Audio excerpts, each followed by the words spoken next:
All right, get ready, because we're taking a deep dive into something truly awe-inspiring. Laylatul Qadr, the night of destiny. A night more powerful than 1,000 months. Yeah. And, you all specifically asked us to explore it from a Shia perspective. Through the lens of Tafseer Al-Qummi. Exactly, through the lens of Tafseer Al-Qummi. And honestly, what I've learned from this text has completely reshaped how I see it. It's incredible, isn't it? Oh, it really is. I mean, this ancient text gives us such a unique and insightful perspective on this night. Yeah. We're talking about a night believed to be, like you said, more powerful than 1,000 months. A night where destinies are shaped, Right. divine decrees descend. But Tafseer Al-Qummi goes even further. Okay. It actually suggests that the Imams, the divinely appointed successors of Prophet Muhammad, peace and blessings of Allah be upon him and his progeny, Okay. they hold the key to unlocking the true power and secrets of Laylatul Qadr. Okay, hold on. Now, I've heard of Laylatul Qadr. It's a big deal in Ramadan. But I have to admit, I'm not as familiar with Tafseer Al-Qummi or this idea of the Imams being so central to it. Right, so let's break it down a bit. You're absolutely correct. Okay. Laylatul Qadr is a significant night in Islam.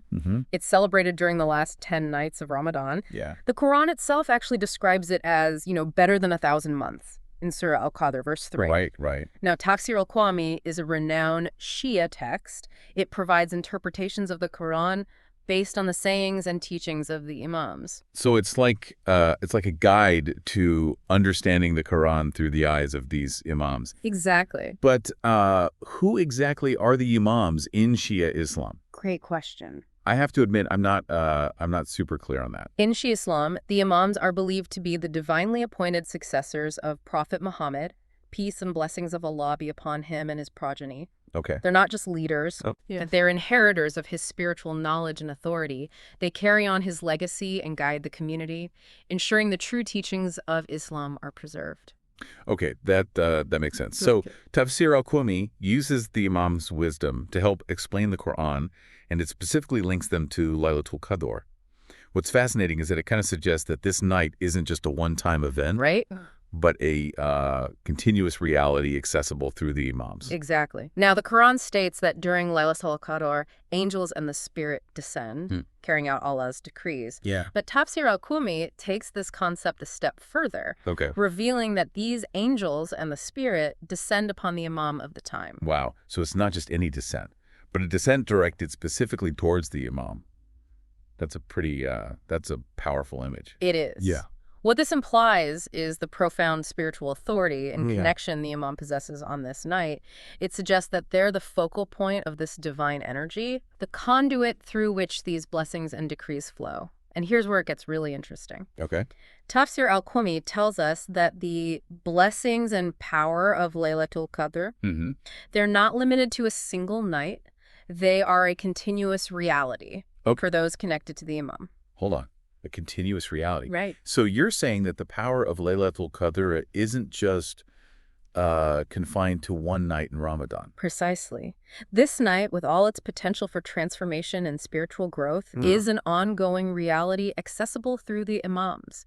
They embody the spiritual essence of Laylatul Qadr throughout the year. So how does one tap into this continuous reality? What does that even look like in practice? That's where the concept of greeting the Imam until morning comes in. Tafseer Al-Qummi emphasizes this practice, highlighting its connection to the continuous blessings of Laylatul Qadr. It refers to staying awake during the night of Laylatul Qadr, engaging in prayer, supplication, and remembrance of Allah, while maintaining a deep spiritual connection with the Imam. Okay, I'm starting to see the connection here. By staying connected to the Imam, who embodies Laylatul Qadr all year round. Exactly. We're essentially tapping into this continuous flow of blessings. Right. It's like having a direct line to the source, but the Imam acts as the conduit, amplifying that spiritual power. Exactly. And that's why this practice takes on a whole new dimension. It becomes less about staying up late and more about actively aligning ourselves with the Imam, opening ourselves to the divine grace that is being bestowed upon them. So it's about seeking a deeper connection with the Imam, not just on this specific night, but as a way of life. Yes. It's about cultivating that constant awareness of their presence as a means of tapping into the power of Laylatul Qadr all year round. Right. This is this is mind-blowing. It is, isn't it? It's like I'm looking at Laylatul Qadr from a whole new angle. And we're just scratching the surface here. Oh, what? Tafseer Al-Qummi's interpretation of Laylatul Qadr is incredibly rich and insightful, offering us so much to unpack and explore. Well, luckily for us, we have plenty of time to do just that. But before we delve deeper, what stands out to you the most so far? What's resonating with you on this journey?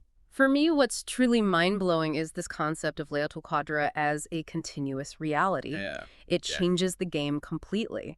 It means that the potential for spiritual growth, for transformation, for drawing closer to the divine isn't limited to a single night. It's an ever-present possibility. I completely agree. It's such a powerful and thought-provoking concept, and it makes you wonder, if we can tap into this power all year round, how could it transform our lives and our spiritual journeys? Right. We'll definitely need to delve deeper into that when we come back for part 2 of this deep dive. You know, as we go deeper into Tafseer Al-Qummi's interpretation of Laylatul Qadr, I think it's important to remember that this text isn't just giving us, abstract theological concepts. It's offering practical guidance as well. Like the idea of greeting the Imam until morning that we were just talking about. I'm really curious to understand how that practice ties into the concept of Laylatul Qadr as a continuous reality. Yeah, me too. Absolutely. In fact, the text reveals a fascinating synergy between these two ideas. Right. Imagine yourself staying awake during Laylatul Qadr. Okay. Consciously connecting with the Imam, immersing yourself in prayer and supplication. Okay. Yeah, I can picture that. Seeking that closeness, that spiritual connection. Exactly. And remember, the Shia tradition views the Imam as embodying the spiritual essence of Laylatul Qadr throughout the year. Right. By connecting with the Imam on this night, we're not just commemorating the occasion. Oh, okay. We're tapping into that continuous flow of blessings. It's like opening a channel to that spiritual power. Exactly. Allowing it to infuse our lives beyond just that one night. That's a great way to put it. It's through this connection, this conscious effort, that the blessings of Laylatul Qadr have the potential to truly transform us. This is making me think about the concept of remembrance in a whole new light. It's not just about remembering a historical event, but about actively cultivating a state of awareness, a continuous connection to the Imam as a way to access the blessings of Laylatul Qadr throughout the year. You've hit the nail on the head. It's about shifting our perspective from a time-bound understanding of Laylatul Qadr to a more timeless one. It's not just one night, but every night if we approach it with the right intention and awareness. This is all incredibly fascinating, but I have to admit, it's a lot to process. How do we actually make that shift? How do we move from understanding this conceptually to experiencing it in our daily lives? That's the million-dollar question, isn't it? Yeah, it really is. And while Tafseer Al-Qummi doesn't offer a simple step-by-step guide, it does provide some valuable clues. Like what? I'm all ears? Well, it emphasizes recognizing the Imam as the conduit to these blessings. And encourages practices like greeting the Imam that cultivate that connection. It's about understanding that the spiritual power of Laylatul Qadr is a constant. And the Imam is the key to accessing it. So it's about awareness, intention. And actively seeking that link to the Imam, even outside of the month of Ramadan. Precisely. It's like having a direct line to an infinite source of energy. We just have to make the effort to plug in. And it's not just about passively receiving blessings. It's about aligning ourselves with the qualities that Laylatul Qadr represents. Peace, mercy, forgiveness, divine decree. So it's not just about asking for things, but about embodying the essence of what we're seeking. You got it. It's about striving to reflect those qualities in our thoughts, words, and actions, becoming vessels for the light of Laylatul Qadr. Allowing it to shine through us. That's a powerful image. It is. I'm curious, how has this understanding of Laylatul Qadr shaped your own perspective and approach to spirituality? It's made me realize that spiritual growth isn't about reaching a destination. It's a continuous journey of seeking connection and alignment with the divine, and knowing that the power of Laylatul Qadr is always accessible through the Imam has instilled in me a sense of hope and possibility. It's like having a constant source of support and guidance on my path. That's inspiring. It's amazing how this ancient text is still so relevant today. It really is. Offering timeless wisdom that can guide our modern lives. Exactly. And speaking of timeless wisdom, there's another aspect of Laylatul Qadr that I find incredibly intriguing. Yeah. The descent of angels and the spirit. Oh, absolutely. We briefly touched on this earlier. Yeah. But I think it deserves a deeper exploration. I'm eager to dive into that. It sounds like we're about to uncover even more layers of meaning and mystery surrounding this extraordinary night. Absolutely. But before we do, I'd love to hear what's been resonating with you the most from our conversation so far. What stands out to me is the idea that Laylatul Qadr isn't just a historical event we commemorate. Right. It's a living, breathing reality that we can tap into at any moment through our connection with the Imam. And that realization for me is truly transformative. I couldn't agree more. It makes you wonder, how would our lives be different if we lived each day with that awareness, with that intention? That's a question I'll definitely be pondering. But for now, let's move on to the fascinating concept of the descent of angels and the spirit upon the Imam of the time. Okay, so we're back and ready to unpack maybe one of the most fascinating aspects of Laylatul Qadr. Okay. The descent of angels and the spirit. Yeah. We've talked about how this night is, more than a one-time event. It's a continuous reality. Right. Accessible through the Imams. But what exactly happens during this descent? And what does it mean for those, seeking a connection with the divine? This is where Tafseer Al-Qummi really shines a light on the unique perspective of Shia Islam. Okay. Remember the Quran describes Laylatul Qadr as a night blessed by the descent of angels and the spirit, carrying out Allah's decrees. Right. But Tafseer Al-Qummi reveals something extraordinary. Okay.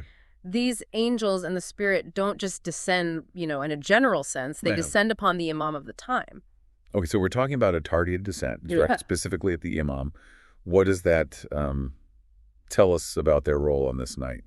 It's a powerful image, right? It suggests that the Imam isn't just a witness to this divine event, but a central figure, a conduit through which these blessings and decrees flow. Yeah. I mean, think about it. Laylatul Qadr is believed to be more powerful than 1,000 months.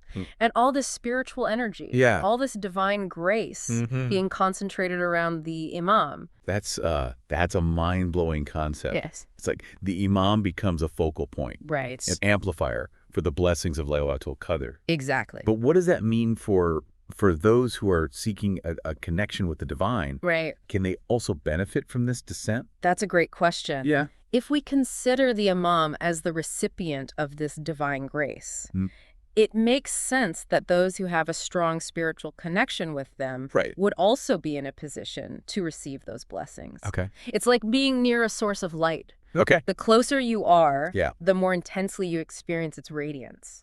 So the Imam acts as a spiritual conduit, a channel through which the blessings of Laylatul Qadr can flow to those who are connected to them.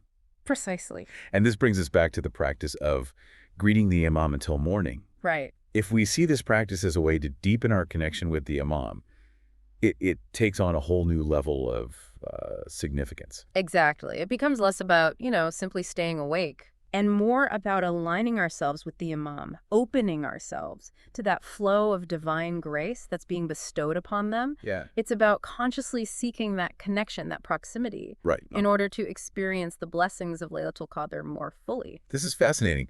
We started by exploring the idea of Laylatul Qadr as a continuous reality, accessible through the Imams. Right. Now we see how the descent of the angels and the spirit upon the Imam amplifies that connection, making it even more potent and transformative. And what's so remarkable is that this concept has implications beyond just Laylatul Qadr. It speaks to the broader Shia belief in the Imams as guides and intermediaries between humanity and the divine. This connection, this flow of divine grace, it isn't limited to one night. It's an ongoing reality. And the Imams play a central role in facilitating it. So even though our focus has been on Laylatul Qadr, we're actually uncovering insights that can inform our understanding of Shia spirituality as a whole. That's a great point. By delving into these specific events and concepts, we gain a deeper appreciation for the broader principles and beliefs of the tradition. We've covered a lot of ground in this deep dive. We have. We started by exploring the idea of the Imams as the key to Laylatul Qadr. Right. Then we delved into the concept of this night as a continuous reality. And now we've unpacked the profound significance of the descent of angels and the spirit upon the Imam of the time. It's been a truly enriching journey, wouldn't you say? Absolutely. Tafseer Al-Qummi has provided us with such a unique and insightful lens through which to understand this sacred night. It has. But before we wrap up, okay, I'd love to hear your final thoughts. Okay. If we were to distill all that we've learned into one core message, what would it be? I think the core message is that Laylatul Qadr is more than just a night. It's a state of being, a state of connection with the divine. Right. And the Imams, particularly the Imam of the time, are the keys to accessing that state, both on this night and throughout the year.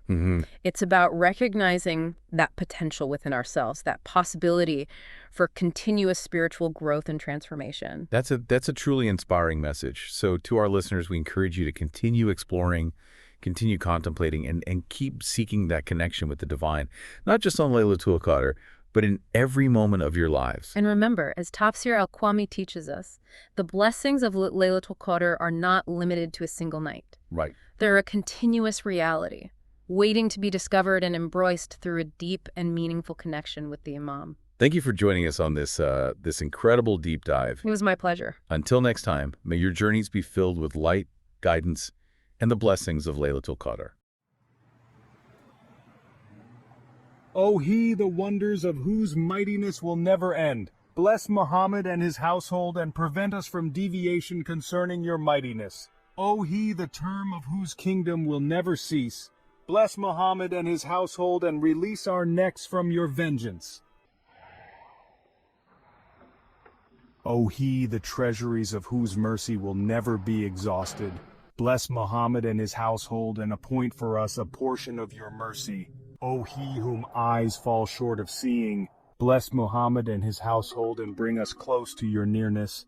O He before whose greatness all great things are small, bless Muhammad and his household and give us honor with you. O He to whom all hidden tidings are manifest, bless Muhammad and his household and expose us not before you. O God, remove our need for the gifts of the givers through your gift. Spare us the loneliness of those who break off through your joining, that we may beseech no one along with your free giving, that we may feel lonely at no one's absence along with your bounty, O God. Bless Muhammad and his household. Scheme for us, not against us. Devise to our benefit, not to our loss. Give the turn to prevail to us, not to others.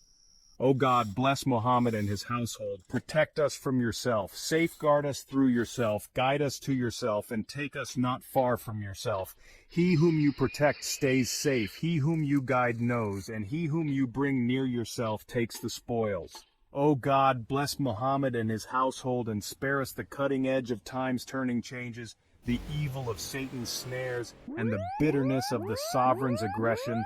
O God, the spared are spared only through the bounty of your strength, so bless Muhammad and his household and spare us. The givers give only through the bounty of your wealth, so bless Muhammad and his household and give to us. The guided are guided only by the light of your face, so bless Muhammad and his household and guide us.